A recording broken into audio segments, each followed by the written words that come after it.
Hello everyone and welcome to my channel. Today I thought it would be a relaxing video. As in, I'm just going to sit here and chat with you guys about movies I have watched this week. Luckily, we have Hulu and Peacock streaming services that release movies because some of us aren't able to go to the movie theaters to see them. I am a solo parent right now and I can't go to the movie theaters every weekend. Hopefully soon when my husband gets home from deployment, but for now I have to rely on streaming services to see movies. I only have 3 today that I'm going to be talking about. I'm going to give an honest review about how I feel about these movies, if I liked them, if I hate them. We're just gonna chit chat, you know what I mean? So the first one is going to be Alien Romulus. I was so excited to see this. I am a fan of the Alien franchise. It's not my favorite, but I do love the first one and the second one. After that, they're okay. To be honest, this film did not keep me engaged a whole lot. And it wasn't super scary to me. Disgusting at times, but not scary. I was really excited to see this because visually it looked stunning, and it was. It was a very well done film. They did not disappoint with the visual. So with that, I'm just going to jump into what I really liked about this film before I go off on the bad. Starting off with the intro. The Alien franchise, Alien 1, 2 specifically, I love their intros. There's something eerie about the intros, just the opening credits I love, and so I was looking forward to see the intro to this. I know it sounds lame, but if you go back and watch the opening credits, it sets the tone for the film, and I love that about Alien.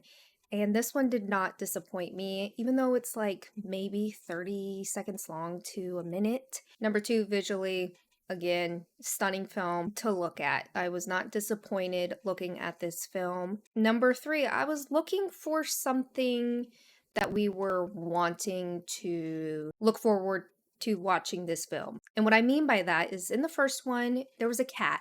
We wanted to make sure this cat was going to live. In the second one, it was Newt, the little girl. The third one, there was a dog, but also Sigourney Weaver.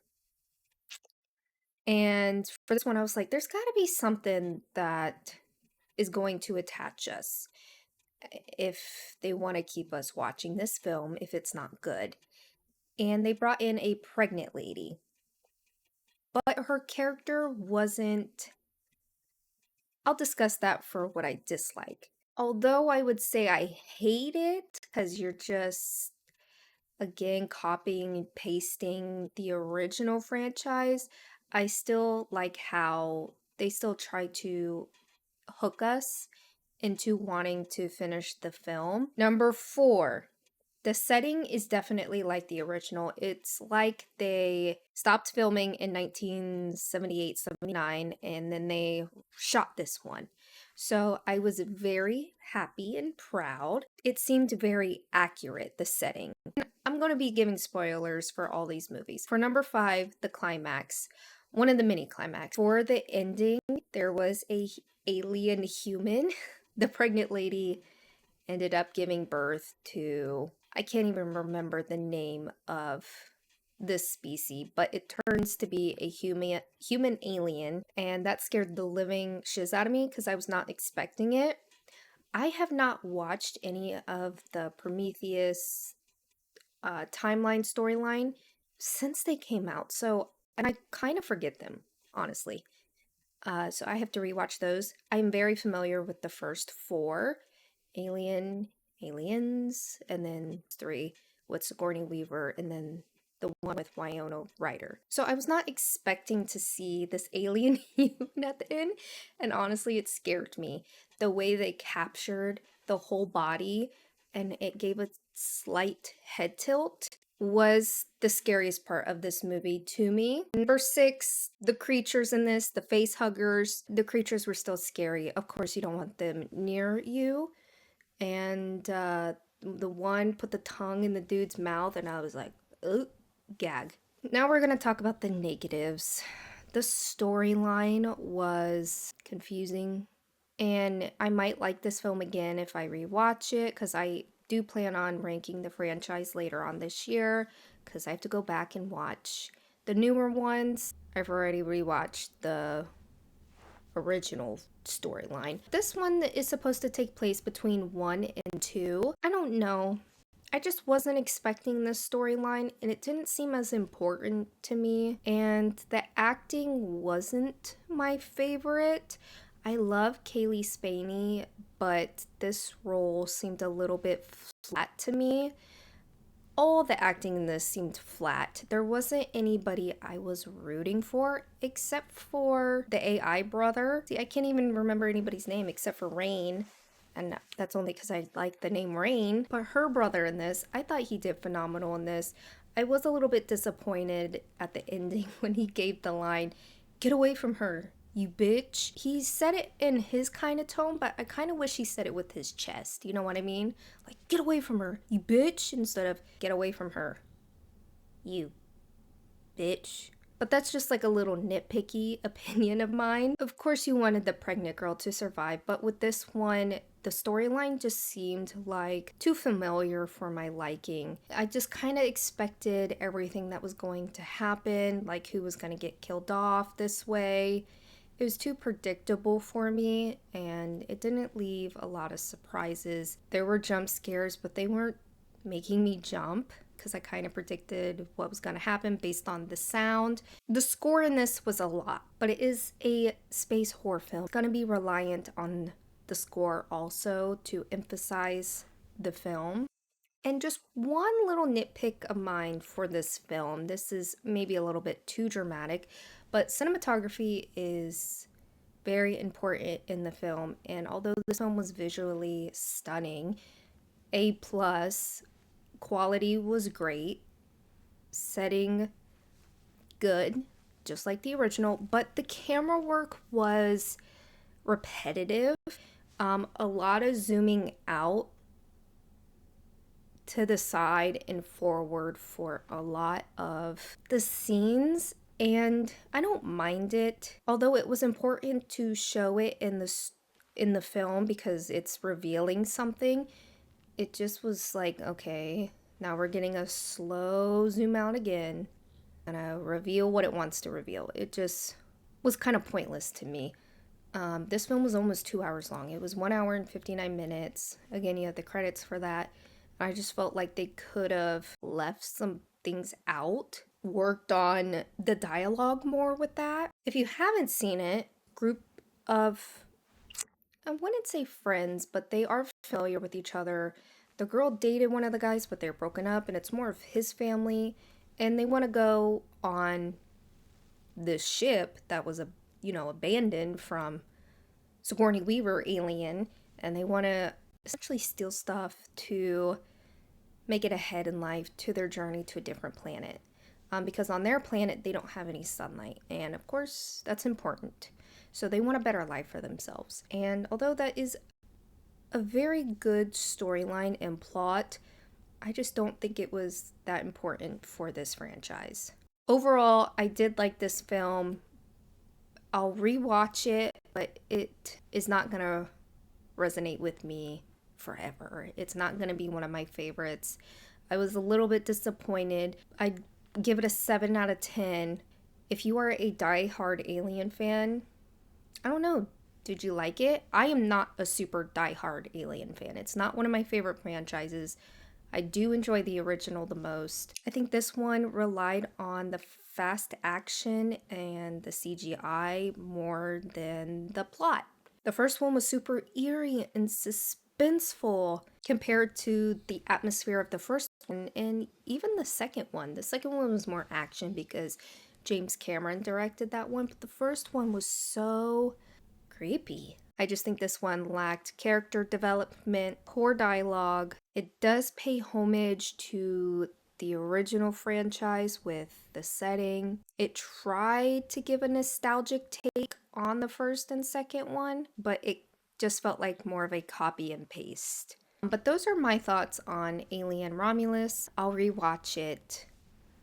Okay, so if you really loved it, I'm sorry.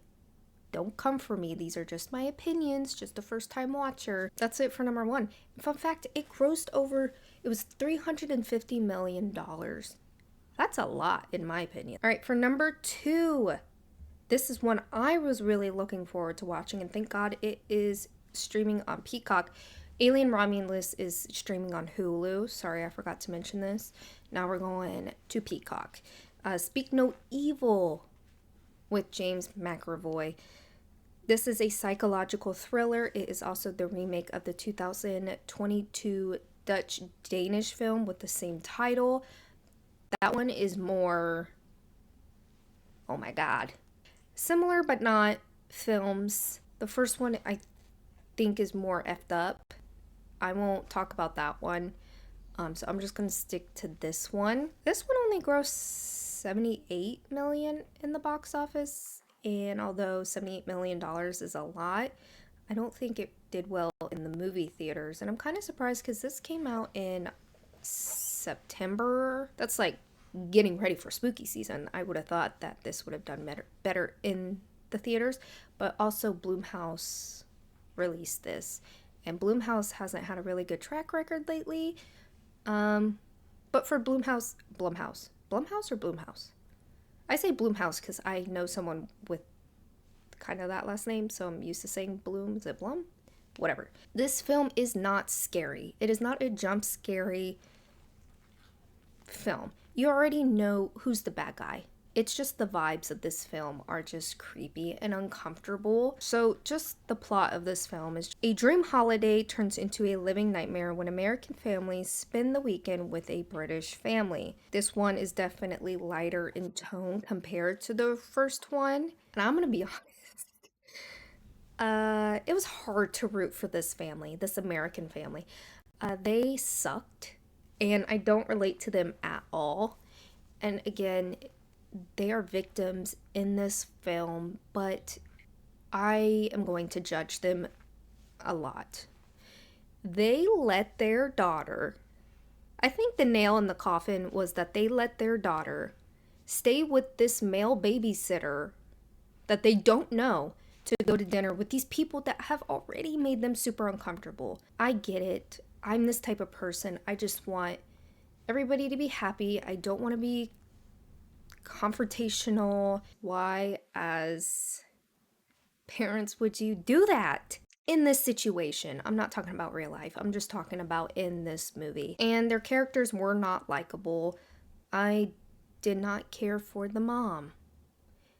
I did kind of felt bad for the dad because it seemed like I was watching a therapy session for this couple, and it was none of my business. Their storyline, it's definitely a family on the rocks. There's some history of maybe adultery, and they're not actively in love, but they're trying to get back to that. They're trying to rebuild their family, and it seems like they are not on the same page romantically or as parents. And so I didn't want to watch a movie about that. Some might argue, well, you want to be interested in their storyline for this psychological thriller. And I was not. It felt like I was watching mommy and daddy fight, and it made me not want to watch the movie. Like, come on, get with the creepies. I need the climax to happen because this is going too slow. I'm already uncomfortable by James McAvoy. He is a really good actor, let me just tell you that. He is good to look at, and he kills it in this role. His character was creepy and kind of mesmerizing, like not in a good way, but just like you want to get to know him more, and maybe that's what this couple was trying to do because this couple is interesting. You want to know more about them, like why are they the way that they are? But they're also obviously bad parents, and they seem like they have a lot of issues. But I will say I was kind of happy that they gave off a more realistic, like, although I did not like the couple's storylines, it can be relatable. Not everybody's the perfect family going on a holiday. And with the survival, spoiler alert, everybody survives. The American family, not the British family. James McAvoy and his girlfriend slash victim, but the survival was more realistic. It wasn't like You're Next, that survival. This one was more settled and something you expect from someone going through this situation. And what I mean by that is the climax of the scene is that the little girl discovers the truth about this family. This little boy is kidnapped from this couple, you know, and it turns out that James kidnapped the girl and she grew up and now she's an adult and they're a couple. I wish they got into more about her backstory. It was very short mentioned of how she came to be in this situation, and I wanted to know more about that. Obviously she is a victim, but also she turned into him. They morphed into as one, scamming American families, killing them, and taking their children to raise as their own. And I'm curious as to what the real motive was because it wasn't very clear. They gave a few hints, but I would have liked more explaining. I guess there has been some talk about the ending, the very ending where the little boy takes his revenge on James McAvoy. This boy has been through hell. He's been kidnapped, his family's been gone, he's got his tongue cut off. Like literally scissored, I think that was his justice. But this film is definitely slow burning. It's annoying. I will say the writing is sharp and also very captivating. Though it made me angry, I still wanted to know more, like what was going to happen, and is this going to be different from the 2022 film? And also James McAvoy, the way he captures this character. I mean, he's super uneasy, and that's another thing that made me want to pitch this film was because of him. I mean, there's no doubt he is a phenomenal actor. You just wanted to know what all kookiness he's got up in there to execute this character. I'd give this, I don't know, probably a 7 also. I'd rewatch it, but not on my own accord. It wasn't scary, it's definitely a psychological thriller. Yeah, this is streaming now on Peacock. All right, our third and last one is actually the same actor from Speak No Evil. I'm gonna say his name wrong. Is it Scoot or Scott? I think it's Scoot McNairy, the American father in Speak No Evil. He is also in Nightbitch. He plays Amy Adams' husband. And this film is described as a horror comedy film, but I will say it's not a horror film, in my opinion. It's not scary. I will say the scariest part is the three dogs. There are three dogs that are essentially stalking Amy Adams because she turns into a dog. And that's the scariest part about this film, is just the capture of these three dogs. And they give off an eerie vibe. But other than that, this movie is not scary. I will say, if you are not a mother or a parent, you probably do not relate to this film at all. It is definitely a great film if you can relate to the message. And if you don't relate to the message, I bet there is a mother in your life or someone that you know that can relate to this film. This film made me cry multiple times. I am a mom. And although I can't relate to it entirely, but some parts I can. And if you aren't familiar with Nightbitch, it is about a mother definitely going through some things postpartum. Her son is about I think 2 years old in this, and her partner are not on the same page. Motherhood is a bitch. Parenthood is a, bitch. And it was based on a book, and she turns into a dog at night. I didn't read the book. So I was kind of confused during this movie, in a good way, because I'm like, did she really turn into a dog? And like they kind of explained it, like showing the grandma, the mom, is this genetic? They turned into a dog at night. I watched this during the day, so I definitely could be wrong. But I'm gonna start off with the good. In this film, Amy Adams is very raw in this, and she can deliver what I know a lot of mothers go through. The loneliness moms feel, that some moms can feel after they have babies. The judgment, the isolation, whether you are a stay at home mom or a working mom, and it's hard. And when you try to explain it, people think you're complaining or that you don't love your kids. And that's not it at all from 99% of what mothers are trying to relay. The silent struggle and the guilt we mothers may feel. Again, not all moms may feel like this, but there again could be someone in your life who has felt like this, and dads can definitely feel like this too. I was raised by a single father.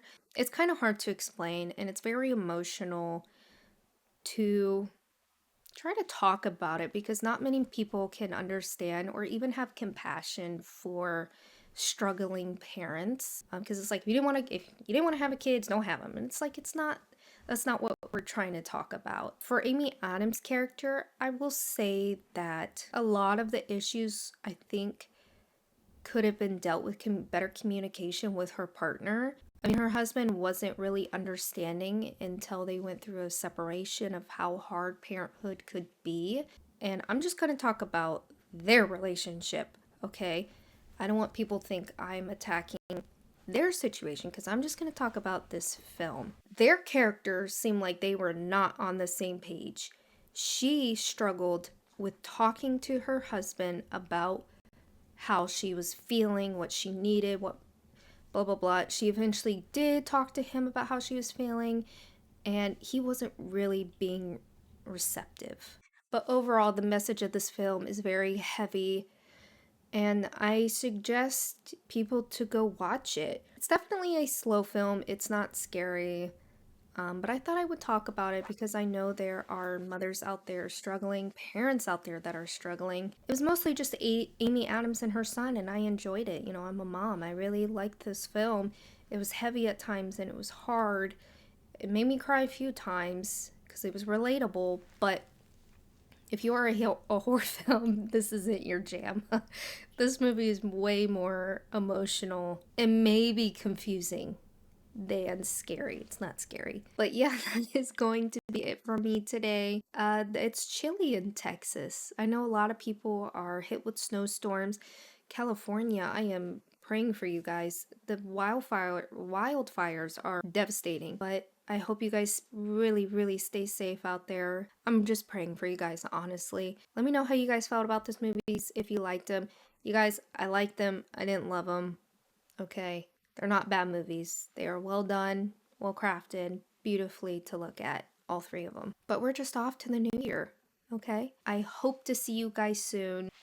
Stay spooky.